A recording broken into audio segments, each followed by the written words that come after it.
साथियों नमस्कार। आज बड़े दुख के साथ ये वीडियो बनाना पड़ रहा है कि भारतीय महिला शहजादी, आपको दिख रहा होगा, इनको दुबई में 15 फरवरी को फांसी दे दी गई है। हालांकि बहुत रेयर केस में, हालांकि कुछ इंडियंस को भी अलग अलग कंट्रीज में फांसी हुई है, लेकिन महिलाओं के मामले में शायद ये 1 या 2 बार ही ऐसा हुआ है, और वो भी गल्फ जैसे कंट्री में। देखेंगे, हम बात करेंगे फांसी पर लटका दिया दुबई में 15 फरवरी 2025 को। अभी लेटेस्ट में बात करेंगे क्या रोल है इन सब का, ये कौन है, कैसे ऐसे हुआ, थोड़ा सा आपको जानना जरूरी है। इंडिया के लाखों लोग दुबई में रहते हैं, गल्फ देशों में रहते हैं। कहाँ गलती हुई, कैसे गलती करते हो, इससे कैसे बचा जा सकता है। एक रियल एग्जांपल है, एक बाप की बेटी की अभी 15 फरवरी को फांसी पे लटका दिया गया। बॉडी भी नहीं आएगी। सबसे बड़ी बात यह कि बॉडी भी वहीं पे अंतिम संस्कार 5 मार्च को यानी आज के दिन में हो गया होगा, इतने में तो इस पे हम डिटेल से जानेंगे। आप इसके बारे में वीडियो देख के अपने क्या विचार है प्लीज कमेंट करके मुझे जरूर बताइएगा। थोड़ा सा गौर करके समझिए कि ये है शहजादी, यूपी उत्तर प्रदेश। इनका चेहरा दिख रहा है आपको, हालांकि आपको चेहरा देख के लगेगा कि इनके क्या हुआ। इनके ये भाई साहब ये बचपन में आग से झुलस गई थी, गरीब घर की बच्ची थी, इसलिए इसका ट्रीटमेंट हो नहीं पाया और ये जल के ऐसा इसका चेहरा हो गया था। भारत की शहजादी को दुबई में फांसी, ये 2021 में दुबई पहुंची थी। ठीक है जी, ये दिख रहा है आपको, ये एजेंट, ये उजेर नाम का लड़का है, यूपी में, ये आगरा का बताया जा रहा है। सोशल मीडिया के द्वारा इनसे इनका कांटेक्ट होता है, फेसबुक के माध्यम से, कि इसने ये बोला आप एक काम करो, आगरा आ जाओ, आपका मैं फेस है ना ये जो जला हुआ है इसको मैं सही करा दूंगा। तो इसने डॉक्टर के बहाने से इस तरीके से इनको आगरा में लेके उसको बुला लिया और इसने ये आगरा पहुंच के, इससे पहले ये यूपी में रोटी बैंक नाम की एक संस्था है, उसमें ये मजदूरी करती थी।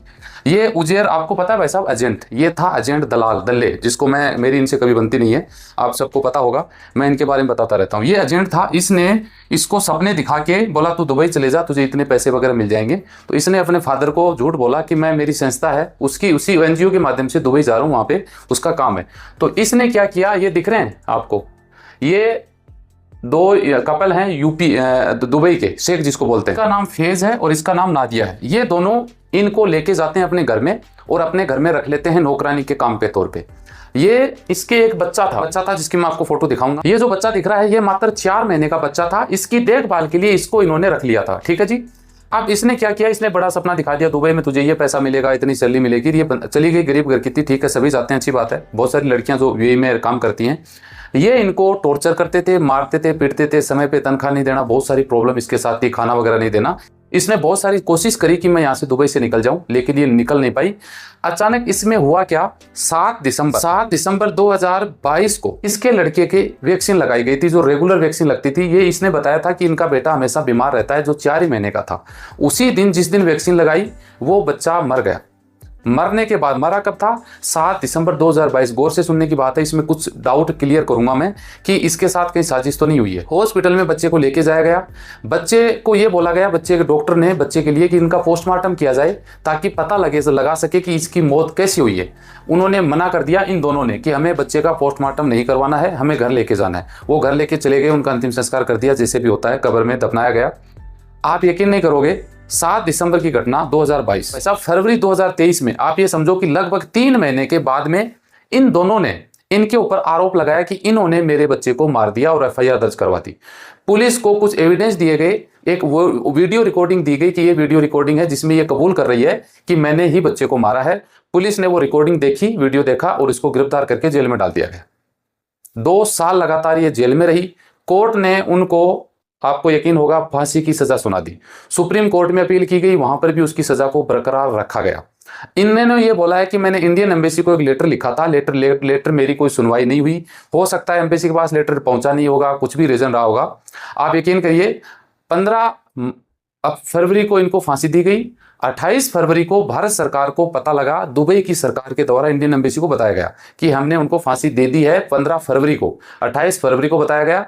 इनके फादर ने 3 मार्च को कोर्ट में एप्लीकेशन डाली कि मेरी बच्ची की हेल्प की जाए। सरकार ने अपनी तरफ से ये बताया कि हमें 28 फरवरी को ये बात पता चली है, तब तक बहुत लेट हो चुकी, क्योंकि उनको फांसी तो लग चुकी थी, तो उनको कोई हेल्प नहीं मिल सकी। 30 जुलाई 2023 को इसको फांसी की सजा सुनाई गई थी। आप इस बात को गौर से समझिए कि क्या कितने मेन लीक पॉइंट निकल के आ रहे हैं।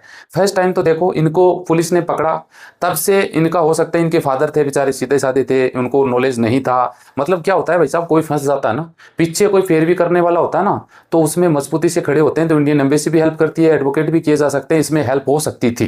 लेकिन मैं जहां से मानता हूं कि आप ये मानो कि फांसी की सजा सुनाने के बावजूद पहले 2 साल जेल में रही, फिर भी सरकार तक ये बात नहीं पहुंची। सरकार को पता चला 15 फरवरी को फांसी देने के बाद 28 फरवरी को पता लगा, तो आप समझो जब फांसी हो गई, इसकी बॉडी भी आने के कोई चांसेस नहीं है। सरकार ने ये बोला है कि हम पूरी हेल्प करेंगे इनके फादर वगैरह, जो वहां पे जाके उनकी बच्ची का अंतिम संस्कार किया जा सके। अब इसमें सब कुछ मैंने जो मेरे आंकड़े के अनुसार एक लीक पॉइंट मैंने कुछ देखे हैं। सबसे पहले तो बड़ा लीक पॉइंट पता है क्या है? आप ये मानो कि 7 दिसंबर 2022 को बच्चे की मौत हो गई, इसके ऊपर एफआईआर करवाई जाती है फरवरी 2023 में। अब फरवरी में भी कब करवाई जाती है, नो आइडिया। लगभग मुझे लगता है 2-2.5 महीने के बाद इनको ये पता लगा कि हमारे बच्चे की हत्या किसने की है। सोचने की बात है। अब जज ने देखो कोर्ट में क्या देखा, उनके पास एक वीडियो था जिसमें ये कबूल कर रही थी कि हाँ मैंने बच्चे को मारा है। इन्होंने ये बोला कि मुझे ये बात जबरदस्ती बुलवाई गई है कि ऐसा बोलोगे नहीं तो हमें आपको मार देंगे। ये मुझे बुलवाया गया, इसलिए मुझे भी वीडियो रिकॉर्ड करना पड़ा।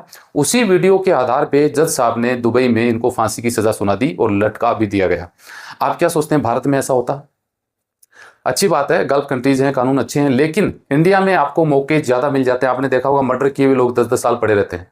यहाँ पे तो भाई साहब आप समझो 2 साल के अंदर फांसी पे लटका दिया गया एक वीडियो रिकॉर्डिंग के आधार पे। और ये बात ये मैं मानता हूँ कि इन्होंने अपने बच्चे का पोस्टमार्टम क्यों नहीं करवाया। पोस्टमार्टम करवाया होता तो पता लग जाता कि रियल मौत हुई कैसे, तो ये बच सकती थी। दूसरी बात, इन्होंने 2 महीने के बाद पुलिस में कार्रवाई के लिए क्यों एफआईआर करवाई, इसको क्यों गिरफ्तार करवाया, माइनस पॉइंट है। तीसरी बात, 2 साल तक ये जेल में रही, तो क्या इनके घर वाले अपनी एड़ी चोटी का जोर क्यों नहीं लगाया, सरकार तक बात क्यों नहीं पहुंची। बहुत सारे नेता वगैरह होते हैं, ये बात उठानी चाहिए थी मंच पे, एक हाईलाइट मामला बनता है, हो सकता था। या ये जो ब्लड मनी के तौर पे भी एक ऑप्शन बचता है, ये मुहिम क्यों नहीं चलाई गई। बहुत सारे आपने देखे होंगे, अभी पंजाब से भी कई लोग बच गए हैं, ब्लड मनी उनको इकट्ठी करके दे दी गई थी। क्या ऐसा नहीं हो सकता था? एक बड़ा ये जो उजेर नाम का हरामी आदमी है, ये एजेंट है, इसने बेवकूफ बना के इसको वहां पे भेजा। क्या इसके खिलाफ में कार्रवाई तो नॉर्मल सी बात है, 4-6 महीने में छूट जाता है। क्या इसको भी बड़ी सजा नहीं मिलनी चाहिए? मानव तस्करी का कुछ भी उसके आरोप लगा के पुलिस चाहे तो 10 साल जेल कटवा सकती है। तो ये कुछ बातें हैं, डाउट तो बहुत हैं, लेकिन भाई साहब फांसी हो गई, जाने वाली चली गई। अब हम बात कर सकते हैं इसके अलावा क्या हो सकता है। यही बातें जब इसको पुलिस ने पकड़ा, मार्च 2023 में इसको गिरफ्तार किया गया था, तब से अगर ये शुरुआत होती तो हो सकता था ये 2-3 तरीके से बच सकती थी। या तो ये बराबर एक एडवोकेट खड़ा होता जो अच्छी पैरवी करता है ना, जो एविडेंस जो जीरा जिसको बोला जाता है ना, उससे समाधान हो सकता था। दूसरा, ब्लड मनी का एक ऑप्शन होता है, गवर्नमेंट की अपनी तरफ से एफर्ट करती तो हो सकता है इसकी जान बच सकती थी। लेकिन कहीं ना कहीं लूज पॉइंट रहा है। आप क्या सोचते हैं, कमेंट करके जरूर बताइए। धन्यवाद।